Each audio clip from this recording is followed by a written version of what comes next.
Owengamele zemfundo eGauteng uPanyaza Lesufi useyihoxise zonke izinhlelo zesikole iParktown Boys High School ezithinta ezemidlalo. Lokhu kulandela isigameko lapho kuduke khona umfundi ngesikhathi ihambe nesikole beyokhempa eBrett Northwest notholakale seshonile. Lo mfundi obefunda ugrade 8 ubeyingxenye yohambo lwabafundi.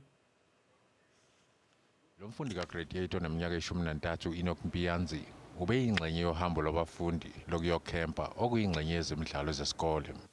Amaphoyisa aseNorthwest akhiphe umbiko othi lo mfanyana wagcina ukubonakala ngolwesithathu emva kokuthi isikejana sabo esakhiwe ngamaplangwe siminza eCrocodile River.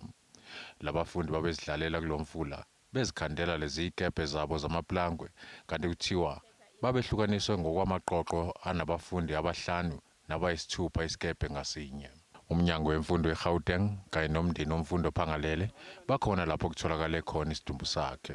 Sithola umlayezo izolo bona kunomntwana obangamtholi ukuthi ukuphi kodwa nasiyafunisisa sitholele eduze siyathola ukuthi into le yenzeke ngolosithathu inkolo nazivulwako isikolo bakhambile baye ekampeni ndawo bayokulala lapho abantwana bama grade 8 manje siyathola ke ngobungqongqoshe ekseni gijimele khona ke lapho ayokuhlola ukuthi kwenzakalani umndeni nawo bekade ukhona lapho maphoyisa abizwa ukuthi bazokuhlola bekade bafuna lo mntwana kunomlanjanyana lapha ebekade bangapho abantwana ukutholakala ukuthi no wafunwa lapho umntwana lo siyaqinisekisa bona umntwana utholakele.